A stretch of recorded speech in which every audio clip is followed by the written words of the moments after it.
it's a rough life. Living up to Lassie, it's a rough life. Trying to be so classy when I'm going through the garbage for a midday snack. Knowing I'm in trouble when the folks get back. It's a rough life. When fleas live on your belly, it's a rough life. When people call you smelly, I'm developing a complex. I might need a shrink. They blame me every time that something starts to stink. It's a rough life. Begging for a cookie is a rough life. Never getting nookie. They chase me from the kitchen when I start to beg. They think that I'm perverted when I hug their leg. Hi, welcome to the show. My name's Jesse Goldberg, and my guest today is, I lost my voice, by the way. My guest today is Amy Stumpfel, and you are a theater critic, I guess, right? I am. I am the reviewer for the Tennessean. Really? Yes. Oh. Hey, if I pay you off, can I get a good review? Doesn't work that way. How'd you get into this? Were you an actress or something? I love the theater. I've been involved in the theater and enjoyed it my whole life. And I did perform as a student and in amateur productions. But I've been writing my whole career in some form or another. I've been writing criticism or writing? Not to start with. I've been in journalism and publishing for about 25 years, and I've written on all kinds of topics from business to arts, education. And in 2004, I had a good friend at the city paper, the Nashville City Paper, and they needed someone to review shows, and she knew I was a big theater fan, and it just kind of took off from there. So do you see everything that comes to Nashville? I try really hard. It's really changed a lot in the last decade. When I started out, I had one assignment per week. And sometimes it was kind of a stretch to fill those slots. I would, especially in the summertime, really have to struggle to maybe just do a story on a theater camp or something. But these days, I can't possibly get to everything that's going on around town. Do you get free tickets to all these things? I do. It's really? Great. Yeah, I do. It's wonderful. You get more than one? I get to take my husband with me, and sometimes if there's a good ball game on, I call one of my friends. But yeah, it's nice. I get to take a buddy along. So that's fun. What are before we get into what you like and don't like, tell me more about yourself, where you're from, where you grew up, and all that. I grew up in Illinois and moved to Florida when I was still in high school, and went to Florida Southern College in Lakeland. You lose all your friends when you move in the middle of high school? No, it's kind of cool. I had two sets of friends, so I get invited to two reunions every few years. I have a friend just like that. That's cool. That's kind of nice. So then what, do you go to college after that? I was at Florida Southern. I majored in communications, and I was involved in theater, but didn't know if that's what I wanted to do for a career. So I stuck with writing, which is, I think, something that I've always done. You know, I went to journalism school. You did? Yeah, it lasted 2 weeks. After I got out of college, I went to Syracuse University Journalism School. Nice. Because I was a sports editor of my paper in college, and I got all these great, things, and then I was there. It only lasted 2 weeks. That was it. Oh, man. That was the end of my career. Oh, man. That's short. I know, it just wasn't in the cards for me. Didn't like the deadlines? I saw the future, and I said, I'm never going to make any money at this. So I went to law school after that. Okay, well. Now I'm a big, rich TV producer. So, a lot of lawyers in journalism these days. Yeah. If you watch TV, you see a lot of the broadcasters are lawyers. Well, I knew I wasn't going to make any money at it, but definitely had to follow my heart. There's worse career choices you can make. Absolutely. You could be a musician, for example. How's that? They don't make anything. So when did you get your first job in journalism? I was really fortunate. Right out of school, I actually went to work for a newsletter publisher. So not exactly journalism, but I've been involved in writing from the beginning, and that's really been great because it's definitely my passion. So I've been a freelancer since 2003, And so I take a lot of assignments from other publishing So companies you don't just as well. do the Tennessean, you do a lot of things. Right, right. Is it always criticism? Is it always, could be anything? I am a affiliated reviewer for the Tennessean, which means that that's the only publication that I do any reviews for. But I have written arts-related pieces for other publications. And your favorite one being? My favorite Piece show? that you wrote. Oh my goodness. Well, probably one of my favorite things that I've gotten to do. I was a fellow at the Eugene O'Neill Critics Institute, which is in Connecticut, and we were assigned to shadow playwrights that were workshopping new material. And I got assigned to In the Heights, which went on later to win the Tony, and it was just an amazing experience for me to get to see it from the beginning to the end. Yeah, and just how many songs were just written and then scrapped and then rewritten. And Tell me about it. it was really, it gave me real insight to what the artists go through to put a show on. And I think it helped with, you know, my criticism, but also, you know, it was a really humbling experience just to see not only from the performers' point of view, but the behind the scenes. Right. So. Well, excuse me for drinking all this water, but I just see I'm losing my That's voice okay. as we go along. That's okay. So tell me about the theater in Nashville. What's your opinion of theater in Nashville? Well, it's amazing. I have to say it's changed a lot in 10 years. Like I said, that's just sheer numbers. There are a lot more companies.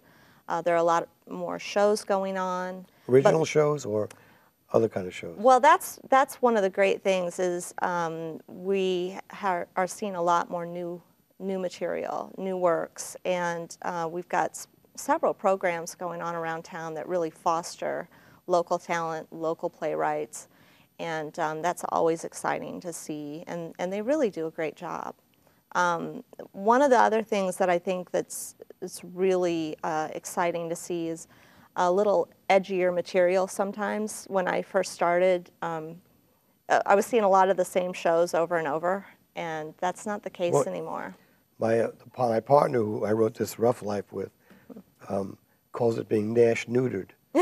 That means like, I mean, it's funny, but when we do this play, it's a Rough Life. When we do this play and we give it to somebody in a New York area, they say, "You didn't go far enough."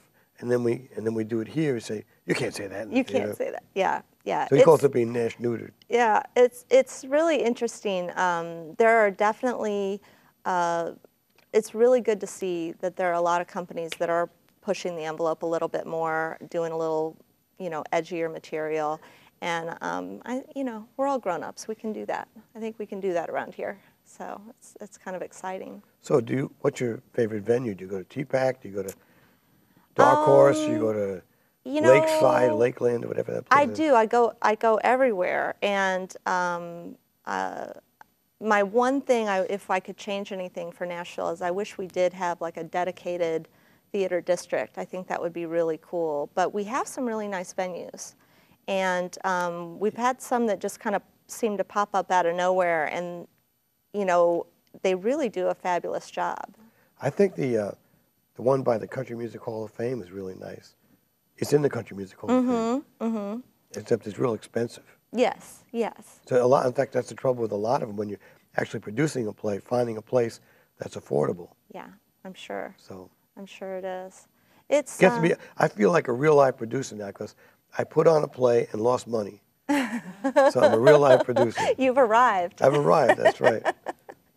So what's your favorite type of play? Is it musicals? Or is it drama? Is it comedy? Do you like musical theater? I love musical theater, and that probably I do have a soft spot for that. And you know, one of the things I've found we're really spoiled here in Nashville because the vocal talent, the level of talent is so incredible.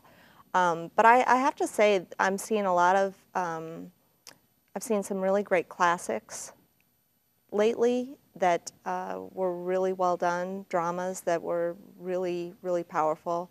And I'm also you know, love the comedies. There's a lot of, I've seen everything from like traditional British farce to, you know, again, some of the new works that are a little edgier, and that's kind of cool to see too. Everyone enjoys, you know, having a little laugh at the theater. So. You ever go to Chaffin's Barn? I do. I think it's an amazing tradition that they've built out there. I just can't believe how long they've been there, and the food's good. It is. It is Right. good. Yeah, it is good. I had him on the show like years ago. Oh, really? I think his name was John. John Chaffin's, yeah. Right. Yeah. And he had a wife with him. Mm-hmm. I hope it's the same wife that's still there. I don't even know. So what about TPAC? There's a lot of TPAC theaters. I get confused as to which one is which. There are 3, and they're all wonderful. I mean, I really love the Johnson Theater, That's the one which is downstairs? the smallest. It's a black box and really versatile. You can really format, you know, to fit different shows. But I love the Polk. I love going to Jackson Hall for, you know, the Broadway series, and I've seen the ballet and the opera there as well, and it's a beautiful facility. Yeah. Yeah. Every time I go there, I saw what was the Four Seasons one? I forgot what they called it. Mm-hmm. What's that called? The Four Seasons? Jersey Boys. Jersey Boys, right, Yes. right. Yes. So, is there anybody in particular that you can name that has really knocked you out as a talent? Oh my gosh, there's so many.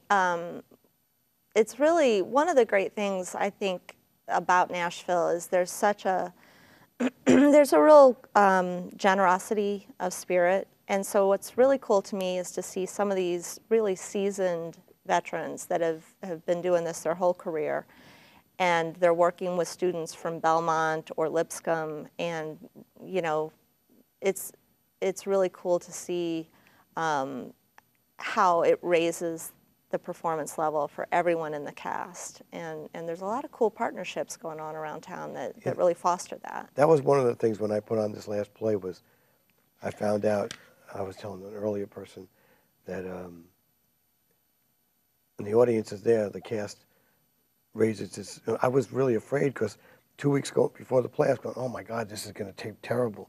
And then they came out for the dress rehearsal and said, wow, these are the same people? Yeah, yeah. You know, they really, the energy. Yeah, they really step it up. There's a real, you know, I kind of try to remind people, I have talked to a couple of theater students, and I kind of remind them that there's a real, almost like a contract going on between the performers and the audience, and you're part of the show. And so when you're texting or when you're, you know, not really paying attention, you're kind of affecting what's going on stage, and it's kind of a good reminder for some of our students. So do you ever act anymore? Do you ever write anymore? I have not been on stage for quite a while, but I really miss it. I really enjoyed it when I did it, and again, it was. Did you feel that self-consciousness when you were on stage? You know, there's kind of a nervous energy. That's what I can't act because I'm so self-conscious about being anybody but myself. It's, you know, Not that myself is such a good thing to be. I kind of was the opposite. I think it's kind of easy when you're, you know, it's not me. It's not me. I can do anything because I'm this other character. Right. And so I really kind of enjoyed it. But I you know, I do miss it. But You hear that? You know what that noise was? I don't know. That means I sold something on eBay. Awesome. Yeah. I got a cash register set every time I sold. I wonder what it was. I better turn this phone off in case I get a phone call. All right, I'm Did taking anybody a ever do sip that? while- Well, that's pretty cool though when I sell something on eBay like that. I saw a lot of theater stuff on eBay. Really? Yeah, I have a whole bunch of, I must have 3,000 playbills. Oh my gosh. And I have tons of theater, I sell everything, but I mean, Yeah. I have tons of theater programs. I had to stop keeping all of my programs. I've got so many ticket stubs and programs, and I love to look back on them sometimes and just see. One thing I bought on eBay that was really good. Somebody had a whole Carol Channing collection. You know Carol Channing? Oh, yeah. She had 10 autographs and everything. Oh, Everyone wow. with Carol Channing. I love it. I know, I just sitting in my house, along with the rest of the junk. So as a writer, though, the steps that you go through, you were talking about it before, about how I'm on my 23rd draft of this thing right now. Yeah. Yeah. So it's a real process. Right. It really is. And I don't think that most audience members really realize that. And so... well, let me give you an example. The last time we put this on, the cast was making a few changes as we were going. They just threw some stuff in. I said, hey, that's pretty good. I wrote it in the thing. Keep it. Yeah. Right. Yeah. It's totally... And that sense of collaboration is really important. And, as a writer, I work from home. I'm used to just, being on my own in front of the computer. And it's not until you put it out in the world that you can really judge, what you've got and is it worth keeping or needs some work or whatever. Do people ever criticize you for criticizing things? Yeah, every once in a while. Any death threats coming your way? None yet. I have had a couple of angry emails. Usually it is not from an actor or anyone connected, really. It's a parent. I had a parent one time really was shocked that I hadn't mentioned her daughter, who she said was clearly the brightest light on the stage. And I was like, wow, okay, I'm sorry I missed her. Right. But for the most part, people are pretty, I try really hard to be fair, to be objective, never personal. And, I think people are pretty understanding. I don't think it's the same, like in New York, there's a few people who have the power to close down shows. I mean, most of the time here, the shows are going to be on no matter what for a certain period of time. Yeah. You really can't close them down. But in New York, Yeah. you got a few people say, this is no good, and then even though it could be good, Yeah. No, it's definitely, this is definitely not that kind of environment. I mean, I definitely try to be honest. I feel like, just for my own credibility, if you like every single thing that happens, then your credibility is kind of shot. But at the same time, I do try to be really diplomatic, I guess. And again, having seen what the process is like, I really do have a great admiration for anyone that's, putting this together. Well, speaking as an independent producer, Yeah. there's a lot more than just getting the script done and everything. You got to advertise. You got to make sure the Absolutely. cast is happy. Yeah. You got to deal with actors and you have to deal with personalities. And this one doesn't like that one, and whatever, And then you have somebody who doesn't sing that well, and you got to switch the lines around depending on what the cast is. Yeah. There's a lot more that goes into it. Yeah, definitely. And all the behind the scenes, I've been amazed also in Nashville, along with the talent on stage.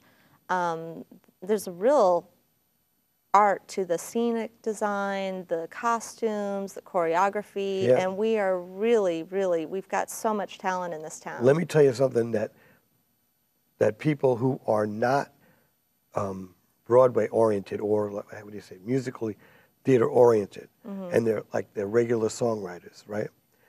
I find this all the time. There's a lot of songwriters trying to write musicals now, and one of their most common mistakes is repeating stuff, because songs that we've been taught, commercial songs, are A B A B C B song, right? And they repeat the chorus 3 times or something like that, and in musicals, that's like giving the same information 3 times. Yeah. And you don't want that.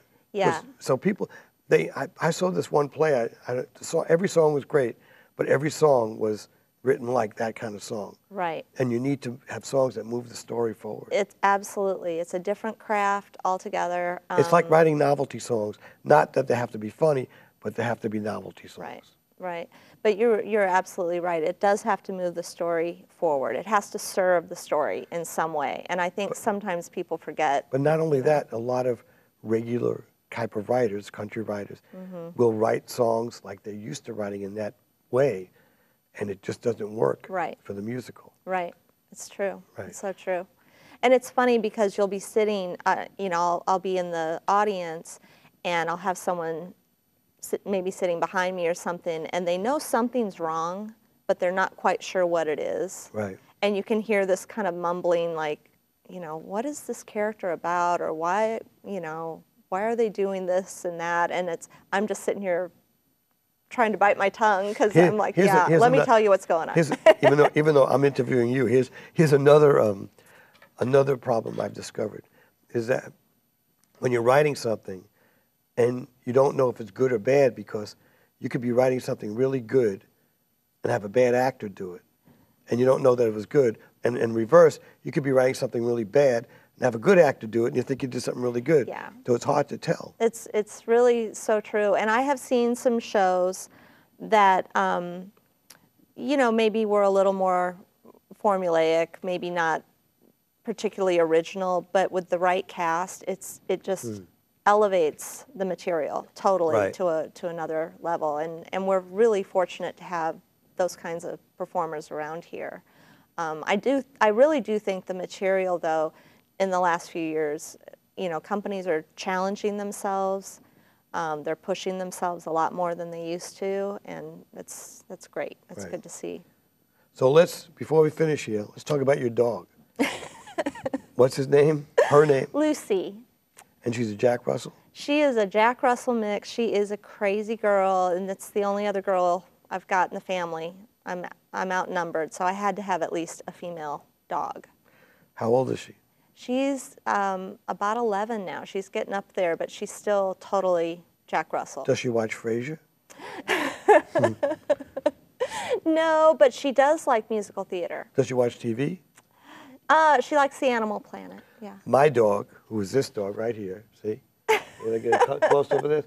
My dog's favorite actor is Eddie on Frasier. Oh my gosh. My dog barks at every animal that comes on TV, right? A horse comes on TV, rah, rah, rah, rah, rah, you know, anything, right? But when Eddie comes on, she cries. She goes, Oh, Eddie. she knows. She knows Eddie, right? Well, Lucy is a big fan of musical theater because I have soundtracks playing in the house all the time, and so I swear she has certain ones she likes better than others. So. All right, well, it's been very interesting. Thank you. And my guest has been Amy Stumpful. Stumpful. Thank Stumpful. you. And we'll be right back.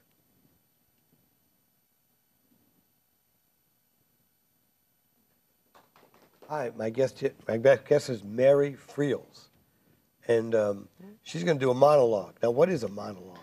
A monologue is where an actor speaks words and gets very nervous. No, a monologue is basically just saying something, one person speaking. And you're acting it out. So. Yes, and acting it out. But you're going to have somebody to play off of, right? Yes, I am. I have chosen the most amazing woman to sit next to me, and you'll get a chance to see her too if you haven't already. Okay. Yeah, her name is Janet. Janet. Yes. Janet McMahon. McMahon. Why isn't it McMahon? Because she would get in trouble with that really loud guy that's the wrestler guy? Yeah. So she just decided to be herself. Oh, okay. Yeah. So what's this from? Is it from a play you wrote? Actually, it is, yes. It was a play that I wrote based on a book that I'm working on. The play is called Late Boomers. It tells the story of three friends who are in the age group that is on the cusp of the baby boom and the Generation Xers. So they really don't fit in to what either. Age would that be? Mine. People who were born in the early 60s. Oh, really? Mm-hmm. Yes. The girlfriend was born in the early 60s. So she's a late boomer. Really? Mm-hmm. So she's very special. I'm a real boomer. I kind of can pick up on that. You've got that boomer vibe, that really boom boom vibe. Yes, you do. Okay. So what happens in the play without telling me the ending? Okay, without telling you the ending. Is there more than one person in it? Yes, there are. Thank goodness. There are three best friends from high school, three girls, and they go in separate directions, and then they somehow meet back up 20 years after high school is over and catch up with each other's lives. The person in the monologue is Abigail Langsley Farnsworth. She married... Sounds fancy. She is. She is very fancy. She married a senator. Well, he was a lawyer at the time, but he became a senator. And his political career was basically hers. She made him. And some things happened, and Abigail is not very happy. So she goes to her friend Sarah for advice. And there's 3 people in the play, the whole play? Oh, no, there are 3 main characters in the play. Is it a play? Is it a comedy? Is it a drama? Is it a musical? What is it? It's I would call it a dramatic comedy, because I can't even a dramedy. I can't think of ever writing something that doesn't have at least one chuckle. Life's too short not to laugh. So is this monologue just come in the beginning of the play, at the end of the play? It's right in the right in the middle of the play. It's smack dab in the middle. Okay. So but I can't tell you too much, okay, because so you're going to do this. Yeah. You're going to do a monologue based on a book that you're writing. That's a play that I've written. That you've written, called Late Boomers. The play is Late Boomers. The monologue is called Abigail's Confession. Now you are going to be Abigail, and you are going to be saying something to Sarah. Sarah, and who will be played by Janet McMahon. Okay, what we're going to do is leave the stage right now, and by the magic of TV, we're going to bring up that monologue. I love magic. Let's go. All right, we'll be right back.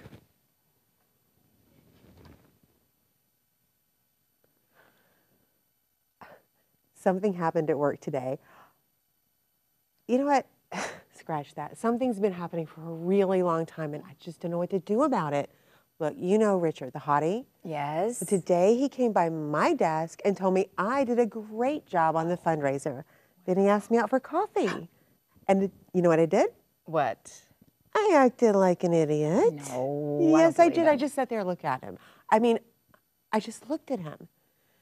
Has it really been that long since a man gave me a compliment that I forgot how to say thank you? Am I that beaten? I don't know. Oh, I know. It's not like the senator's ever laid a hand on me. He wouldn't. That would be political suicide. But he's had more affairs than I can even count. And I've cleaned up all of his messes all of these years. And how does he thank me? He thanks me by treating me like I don't even exist. I just don't get it. I've been a good wife. And now this simple invitation to coffee has me thinking about my life. I mean, I'm 50 years old. I've got, what, 20, 30 years left? And even though that sounds like a long time, when you think back to what you were doing 20 or 30 years ago, it seems like yesterday. And time's just really not that long, is it? No. So I decided to think logically. And my most logical self still doesn't know what to do. All I know is I'm just tired of being all alone. Sarah, what should I do?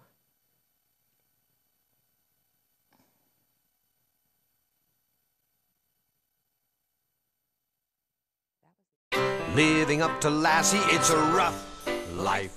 Trying to be so classy when I'm going through the garbage for a midday snack. Knowing I'm in trouble when the folks get back. It's a rough life. When fleas live on your belly, it's a rough life. When people call you smelly, I'm developing a complex. I might need a shrink. They blame me every time that something starts.